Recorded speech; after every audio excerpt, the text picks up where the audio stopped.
अब मैं आपको जो और गहरी बात कहने जा रहा हूं वो ये कि मिट्टी के बर्तनों में खाना बनाएं और उसका उपयोग करें, उसमें स्टोरेज करना सबसे अच्छा है। दाल पकाई, अब आपको स्टोर करके रखनी है, मिट्टी की हांडी में रख दीजिए, भूल जाइए, कोई तकलीफ नहीं। सब्जी पकाई, स्टोर करके रखनी ही है, मिट्टी की हांडी में रख दीजिए, भूल जाइए। दही बनाया, स्टोर करके रखना है, मिट्टी की हांडी में रख दीजिए। दूध रखना है, मिट्टी की हांडी में रख दीजिए। ये स्टोरेज के लिए मिट्टी सबसे अच्छी है, पकाने के लिए भी सबसे अच्छी। कांच भी मिट्टी का ही एक स्वरूप है। कांच जो बनता है ना, मिट्टी से ही बनता है। सिलिका, सिलिका माने मिट्टी, तो कांच का बर्तन भी मिट्टी के ऑल्टरनेट के रूप में चल सकता है, लेकिन थोड़ा महंगा है, उससे भी सस्ती मिट्टी है। और एक बात जान लीजिए, मिट्टी जो है सारे माइक्रो न्यूट्रिएंट्स की मां है। दुनिया के सारे माइक्रो न्यूट्रिएंट्स मिट्टी से ही मिलते हैं।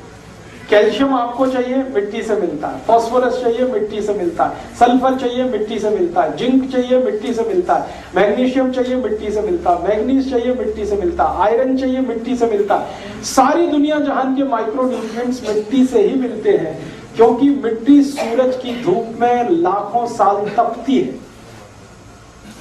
लाखों करोड़ों साल तपती है। कई बार मुझे लगता है कि महात्मा बुद्ध, महावीर स्वामी ने जितनी तपस्या नहीं की है, उससे ज्यादा मिट्टी ने तपस्या की। लाखों करोड़ों साल से धूप सूरज की ले रही है, रिसीव कर रही है, तप रही है। उसके तपने से उसमें जो क्वालिटी डेवलप हो रही है, उसको हम भूल रहे हैं और छोड़ रहे हैं, इस्तेमाल नहीं कर रहे हैं। हमारे घरों में आजकल मिट्टी के घड़े आना बंद हो गए, फ्रिज आ गया, रेफ्रिजरेटर आ गया। मिट्टी के दिए आना बंद हो गए, चाइना से बने हुए बल्ब की झालर आ गई दिवाली पे। हम कहते तो अपने आप को मॉडर्न है, लेकिन मूर्खों की श्रेणी में हम शामिल होते जा रहे हैं। हाँ, अभी कर रहा हूं। तो आपसे मेरी एक छोटी सी गुजारिश है, पंजाब में अभी भी मिट्टी बहुत अच्छी है और पंजाब में कुम्हार भी है।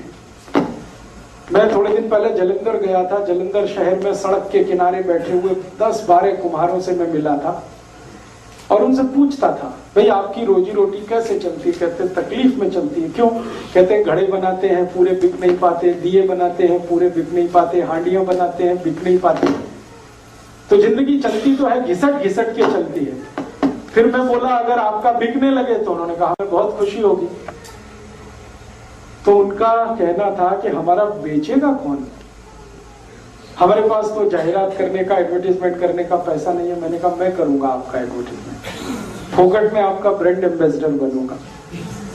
तो मैं सारे देश में घूम घूम के लोगों से कहता हूं कि आज ही ऑर्डर दे दो अपने किसी कुम्हार को कि 2-4 हांडियां ले आ, 1-2 घड़े ले आ, तवा मिट्टी का मंगा लीजिए। जो 2-4 चीजें आ जाएं आपके घर में तो बहुत सुधार आ जाएगा खाने में, क्योंकि कैल्शियम आयरन की डिफिशियंसी हमारे भोजन में खूब हो रही है। और आजकल उस डिफिशियंसी का दुष्परिणाम जानते हैं क्या है? हम सभी की माताएं और बहनें जब गर्भावस्था में जाती हैं तो बिना सीजर बच्चे आते ही नहीं इस दुनिया में। वो कैल्शियम की डिफिशियंसी का कारण है, आयरन की डिफिशियंसी का कारण है। आयरन और कैल्शियम दोनों ही कम होगा, बॉडी में फ्लेक्सिबिलिटी होगी नहीं, बच्चा तो सीजर करना ही पड़ेगा आपको। और जिनके बच्चे सीजर हो गए, याद रखिएगा, जिंदगी भर उनको कोई भी दर्द से छुटकारा दिला नहीं सकता। पीठ का दर्द, पांव का दर्द, घुटने का दर्द होने ही वाला है। सीजर होने के बाद तो कोई भगवान भी आपका दर्द नहीं मिटा सकता। जिंदगी भर डॉक्टर कहेगा दवा खाते रहो, दवा खाते रहो, दर्द बटाते रहो या कम करते रहो, फिर दवा बंद करो, फिर दर्द आएगा। तो इतना बड़ा जुल्म क्यों करना अपने शरीर पर? माताओं को अक्सर मैंने देखा गर्भावस्था के समय में हीमोग्लोबिन 8 और 9 और 7 के आसपास है। आयरन की इतनी कमी है, खाने में आयरन मिल नहीं रहा है, कैल्शियम कम हो गया है, क्योंकि यूरिया डीएपी इतना डाल दिया है खेत में कि उससे हमारे शरीर के भोजन की गुणवत्ता प्रभावित हुई है। तो इसको कुछ बैलेंस करना है तो मिट्टी ही कर सकती है, क्योंकि मिट्टी में भरपूर कैल्शियम है, भरपूर आयरन है, भरपूर फास्फोरस है। मिट्टी में दाल पकाते ही आप देखते हैं कैल्शियम बढ़ जाएगा, टेस्ट उसका बता देगा आपको, फास्फोरस बढ़ जाएगा, टेस्ट बता देगा।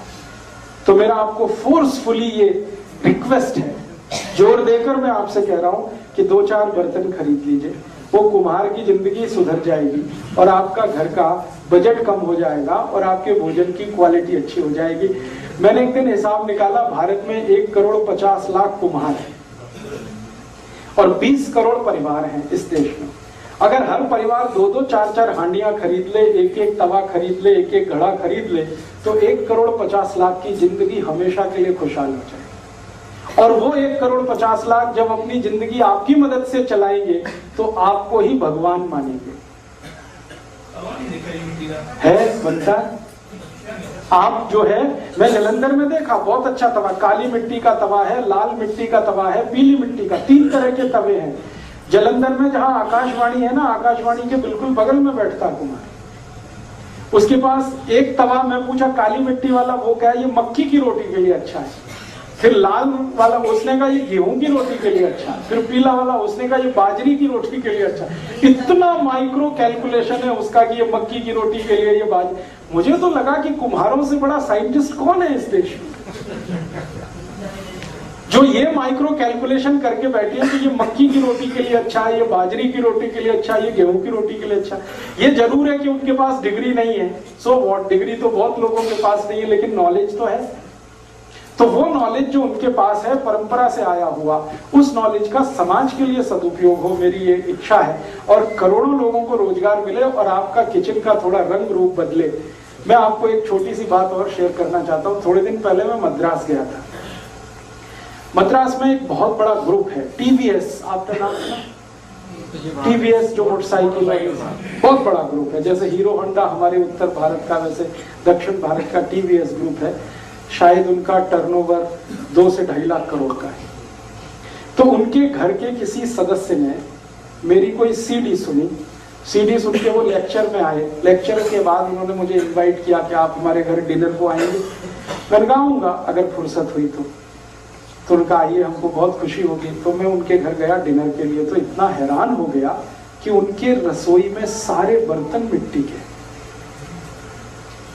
घड़ा मिट्टी का है, तवा मिट्टी का है, हांडी मिट्टी की है, वो आटा गूंदने के लिए जो थाली होती है ना वो भी मिट्टी की है, परात उसको कहते हैं, सब कुछ मिट्टी का। अब मैंने उनके घर की मालकिन से पूछा कि 2.5 लाख करोड़ का एम्पायर आप संभालती है, पति पत्नी दोनों मिलके काम करते हैं, इतना बड़ा एम्पायर संभालती है, मिट्टी की हांडी में दाल पकाने का समय कब मिलता है आपको? तो उनका जो उत्तर था वो देख के मैं दंग रह गया। उन्होंने कहा कि मिस्टर दीक्षित, दुनिया में हेल्थ से ज्यादा महत्वपूर्ण कुछ नहीं होता।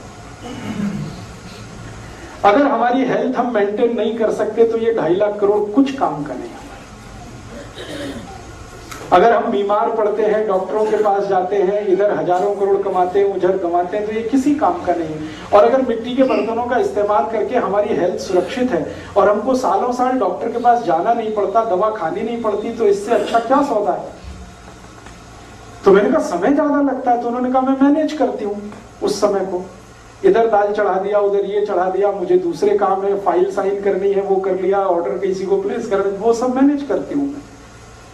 तो मैनेजमेंट का ही सारा किस्सा है।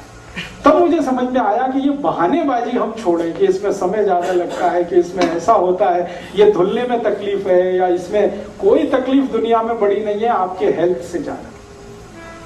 तो आपकी हेल्थ को ध्यान में रख के अगर आप मिट्टी के बर्तन लाएंगे तो बहुत ही अच्छा, स्टोरेज के लिए भी, पकाने के लिए। दूध आप जरूर पकाइए मिट्टी की हांडी में, फिर पी के देखिए।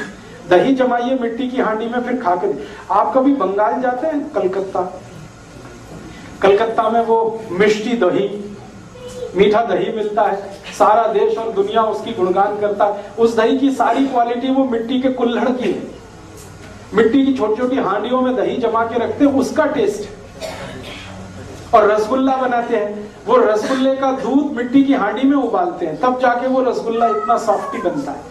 वो कहते हैं कि अगर हम किसी दूसरे बर्तन में दूध उबालकर उसको फाड़ें तो रसगुल्ले में सॉफ्टनेस नहीं आती, मिट्टी की हांडी में बनाते हैं तो सॉफ्टनेस आती है।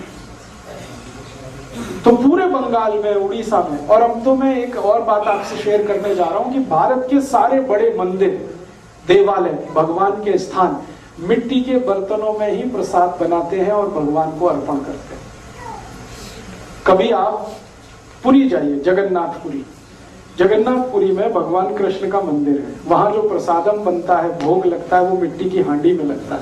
पहली बार जब मैं गया तो वहां के पुजारी को मैंने पूछा कि आपका मंदिर बहुत गरीब है क्या, जो मिट्टी की हांडी में खाना बनाता है? तो पुजारी ने कहा कि हमारे मंदिर के पास 5600 किलोग्राम सोना है, मंदिर के पास, आप क्या कहते हैं, गरीब है? मैंने कहा हाँ, ये तो नहीं कह सकता गरीब है। उन्होंने कहा हम तो मिट्टी की हांडी में इसलिए भगवान को प्रसाद अर्पण करते हैं कि मिट्टी पवित्र होती है, उससे ज्यादा पवित्र दुनिया में कोई चीज नहीं। तब मुझे स्ट्राइक किया कि मुझसे ज्यादा इंटेलिजेंट तो ये मंदिर का पुजारी है, जो ये मानकर काम कर रहा है कि मिट्टी पवित्र होती है। मुझे ये बात समझने में लेबोरेटरी लगती है, रिसर्च लगता है, उसको ये बात समझने में 1 ही मिनट लगती है, मिट्टी पवित्र होती है। तो मिट्टी की पवित्रता, मिट्टी के गुणगान जितने आप करना चाहें करिए, लेकिन जिंदगी में रखिए। और फिर मुझे लगता है कि हमारे बुजुर्गों की कहावत हम सिद्ध कर पाएंगे, मिट्टी से जुड़े रहो, तो वो तभी संभव है जब मिट्टी की हांडियां हैं, मिट्टी की कढ़ाई है, मिट्टी के बर्तन हैं आपके घर में। कोशिश करिए घड़ा तो आ ही जाए मिट्टी का पानी के लिए। दूसरी कोशिश करिए पीने के लिए गिलास जो चाहिए वो मिट्टी के आ जाए आपके घर में। तीसरी कोशिश करिए 2-4 हांडियां आ जाए, तवा आ जाए। यहीं पटियाला के आसपास के किसी कुमार को ऑर्डर दे दीजिए, वो इतना खुश हो जाएगा, वो कहेगा कि ये कहाँ से भगवान लोग चले आ रहे हैं मेरी मदद करने के लिए। और आपकी जीवन और आपकी जिंदगी दोनों बदलेगी। और मैं आपको एक छोटी सी अपनी ऑब्जर्वेशन कहना चाहता हूँ, जिनको भी डायबिटीज है, जिनको भी डायबिटीज है, जिनको भी अर्थराइटिस है, जिनको भी ब्लड प्रेशर हाई है, जिनको भी ब्लड प्रेशर लो है, जिनको भी कोलेस्ट्रॉल ज्यादा है, जिनको भी ट्राइग्लिसराइड्स की प्रॉब्लम है, ये सब लोग कल से ही मिट्टी की दाल खाना शुरू करें, हांडी की चावल खाना शुरू करें, खिचड़ी। और 3 महीने के बाद आप ऑब्जर्व कर लीजिए, बिना मेडिसिन खाए आपका ट्राइग्लिसराइड कम हो रहा है, बिना मेडिसिन खाए आपका डायबिटीज माने शुगर कंट्रोल हो रहा है, बिना मेडिसिन के आपका बीपी कंट्रोल हो रहा है, बिना मेडिसिन की बहुत सारी चीजें हो रही हैं, क्योंकि बॉडी को जो खुराक चाहिए वो आपको भरपूर मिल रहा है।